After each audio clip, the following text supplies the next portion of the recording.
Ukrainian drones finish off the abandoned junk. 2025 সাল প্রমাণ করে দিয়েছে আধুনিক যুদ্ধের সবচেয়ে বড় বিপ্লবটা ট্যাঙ্ক যুদ্ধ বিমান কিংবা যুদ্ধ জাহাজ নয়, সবচেয়ে বড় বিপ্লব হলো ড্রোন।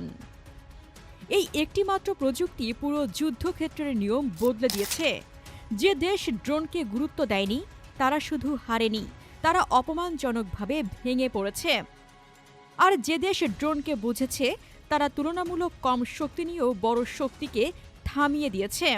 ইউক্রেন যুদ্ধের ময়দান থেকে শুরু করে গাজা উপত্যকা, লোহিত সাগর, এমনকি রাশিয়া ও ইসরায়েলের গভীর ভূখণ্ড, সব জায়গায় 2025 সালে একটি দৃশ্য বারবার দেখা গেছে। আকাশে কোনো যুদ্ধ বিমান নেই, বড় কোনো বোমারু নেই, কিন্তু হঠাৎ করেই আঘাত আসে নিঃশব্দে, অপ্রত্যাশিতভাবে। সেটাই ড্রোন যুদ্ধের বাস্তবতা। 2025 সালের সবচেয়ে ভয়ঙ্কর সত্যটা হলো, একটা ড্রোন বানাতে যেখানে কয়েক হাজার ডলার লাগে সেখানে সেটা ধ্বংস করে কয়েক মিলিয়ন বা কয়েক কোটি ডলারের সামরিক সম্পদ। Radar, tank, armed vehicle, air defence launcher, এমনকি যুদ্ধ জাহাজ, সবকিছুই ড্রোনের টার্গেটে পরিণত হয়েছে। কস্ট টু ড্যামেজ রেশিও এই যুদ্ধে এতটাই ভয়ঙ্কর হয়েছে যে বড় সামরিক শক্তিগুলোও হিসেব মেলাতে পারছে না। ইউক্রেনে আমরা দেখেছি এফপিভি ড্রোন কিভাবে একের পর এক ট্যাঙ্ক ধ্বংস করেছে। যেসব ট্যাঙ্ক একসময় যুদ্ধক্ষেত্রের রাজা ছিল, 2025 সালে সেগুলো অনেক সময় চলমান কফিনে পরিণত হয়েছে। উপর থেকে নামা ছোট্ট একটি ড্রোন সরাসরি দুর্বল জায়গায় আঘাত করে পুরো সাজোয়া যানটিকে নিষ্ক্রিয় করে দিয়েছে। শুধু সামরিক ক্ষতি নয়, এটি সৈন্যদের মনোবলও ভেঙে দিয়েছে। গাজা ও মধ্যপ্রাচ্যের ড্রোন যুদ্ধ আরও এক ধাপ এগিয়েছে, যেখানে শুধু সামরিক লক্ষ্য নয়, গোয়েন্দা নজরদারি, রিয়েল টাইম টার্গেটিং এবং মনস্তাত্ত্বিক চাপ তৈরির জন্য ড্রোন ব্যবহার হয়েছে। দিনের আলোতে নয়, রাতে অন্ধকারে এমন সময়ে আঘাত এসেছে যখন কেউ কল্পনাও করেনি। ড্রোন এখানে শুধু অস্ত্র নয়, ড্রোন হয়ে উঠেছে চোখ, কান আর হাত সব একসাথে। লোহিত সাগরে 2025 সালে আরেকটি কঠিন বাস্তবতার সামনে এসেছে। বিশ্বের সবচেয়ে আধুনিক নৌবহর থাকা সত্ত্বেও ছোট ড্রোন ও ড্রোন বোট বড় যুদ্ধ জাহাজকে থামিয়ে দিতে পারে। এটি কোনো তাত্ত্বিক আলোচনা নয়, এটা বাস্তব যুদ্ধের ফলাফল। ড্রোন দেখিয়ে দিয়েছে সমুদ্রেও বড় জাহাজ মানেই নিরাপত্তা নয়। এই বছর ড্রোন প্রমাণ করেছে আধুনিক যুদ্ধের সবচেয়ে ভয়ঙ্কর জিনিস হল কস্ট টু ড্যামেজ রেশিও। কয়েক হাজার বা কয়েক লাখ ডলারের ড্রোন ধ্বংস করেছে কয়েক মিলিয়ন ডলারের tank, radar, air defence system, এমনকি যুদ্ধ জাহাজও। 2025 সালে বহু দেশ বুঝে গেছে একটা ড্রোন হারানো মানে সামান্য ক্ষতি, কিন্তু একটা ড্রোনের আঘাত মানে কৌশলগত বিপর্যয়। 2025 সালের সবচেয়ে আলোচিত ও কার্যকর ড্রোনগুলোর দিকে তাকালেই বাস্তবতা পরিষ্কার হয়ে যায়। প্রথমে আসে শাহেদ 136। এই ড্রোন কোনো অত্যাধুনিক প্রযুক্তির প্রতীক নয়, বরং এর ভয়ঙ্কর দিক হল সরলতা। দীর্ঘ পাল্লা, কম খরচ আর একসাথে বড় সংখ্যায় ব্যবহারের ক্ষমতা, এই তিনটি কারণে শাহেদ 136 আধুনিক এয়ার ডিফেন্সের জন্য দুঃস্বপ্ন হয়ে উঠেছে। 2025 সালে দেখা গেছে দামি প্রতিরক্ষা ব্যবস্থা এই ড্রোন থামাতে গিয়ে নিজেরাই আর্থিক চাপে পড়েছে। এরপর আছে এফপিভি কামিকাজে ড্রোন, যা 2025 সালের সবচেয়ে বড় চমক। এগুলো কোনো রাষ্ট্রীয় ফ্যাক্টরিতে বানানো বিশাল অস্ত্র নয়, বরং ছোট, দ্রুত, ভয়ঙ্করভাবে নিখুঁত। ইউক্রেনে এই ড্রোনগুলো ট্যাঙ্ক, সাজোয়া যান, এমনকি পরীক্ষার ভেতরে সৈন্যদের ওপর সরাসরি আঘাত করেছে। লাইভ ভিডিও ফিডে অপারেটর নিজের চোখের টার্গেটে দেখে আঘাত করেছে। এটাই আধুনিক যুদ্ধের সবচেয়ে ভয়ঙ্কর রূপ। ল্যান্সেট লয়টারিং মিউনিশন 2025 সালে আরেকটি বড় নাম।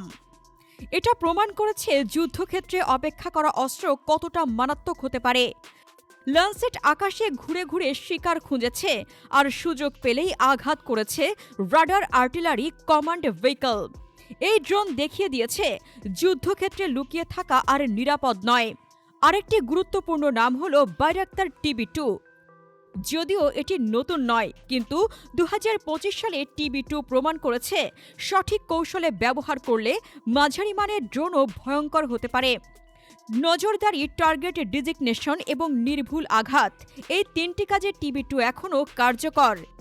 এই উদাহরণগুলো আমাদের চোখে আঙুল দিয়ে দেখায় ড্রোন আর ভবিষ্যতের অস্ত্র নয়, ড্রোনই বর্তমান যুদ্ধ। আর এখান থেকেই বাংলাদেশের প্রসঙ্গটা অত্যন্ত গুরুত্বপূর্ণ হয়ে ওঠে। বাংলাদেশ হয়তো 2025 সালে যুদ্ধে যায়নি, কিন্তু যুদ্ধের চারপাশে আছে।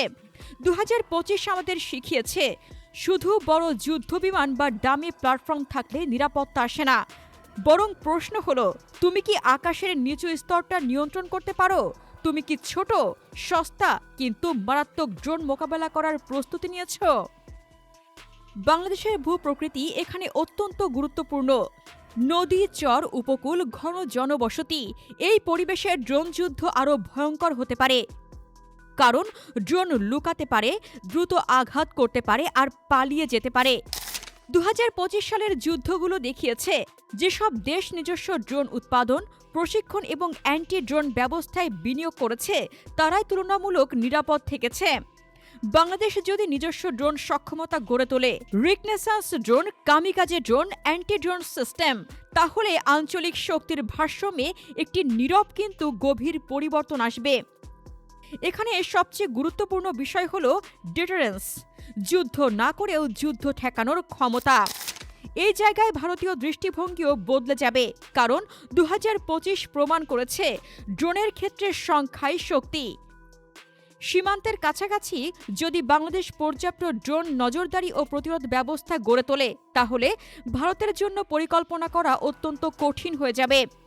বড় আকারের বাহিনী, বিমান ঘাঁটি বা মুভমেন্ট সবকিছুই ড্রোন নজরে চলে আসবে।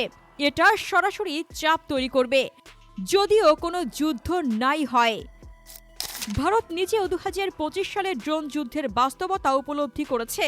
তাই যদি বাংলাদেশ এই ক্ষেত্রটিতে পিছিয়ে থাকে, সেটা ঝুঁকি। আর যদি বাংলাদেশ সময় মতো বিনিয়োগ করে, তাহলে সেটা কৌশলগত সুবিধা। কারণ ড্রোন এমন এক প্রযুক্তি যেখানে বিশাল বাজেট ছাড়াও কার্যকর সক্ষমতা তৈরি করা সম্ভব। সবচেয়ে ভয়ঙ্কর বিষয় হলো, ড্রোন যুদ্ধ কোনো ঘোষণা দিয়ে আসে না। যুদ্ধ শুরুর আগেই ড্রোন আঘাত হানে। 2025 সালে অনেক দেশ এটা দেরিতে বুঝেছে।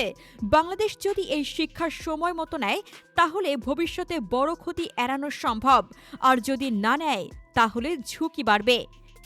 প্রিয় দর্শক, 2025 সালের শিক্ষা মাথায় রেখে বাংলাদেশের কি ড্রোন প্রযুক্তির দিকে আরও বেশি মনোযোগ দেওয়া উচিত?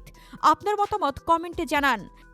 সারা বিশ্বের সামরিক শক্তির নিউজ জানতে আমাদের চ্যানেলটির ভিডিও ট্যাব থেকে ঘুরে আসুন। এই ভিডিওটি ভালো লাগলে লাইক বাটনে ক্লিক করুন। ভিডিওটি আপনার বন্ধুদের সাথে শেয়ার করে তাদেরকেও ভিডিওটি দেখার সুযোগ করে দিন। ধন্যবাদ।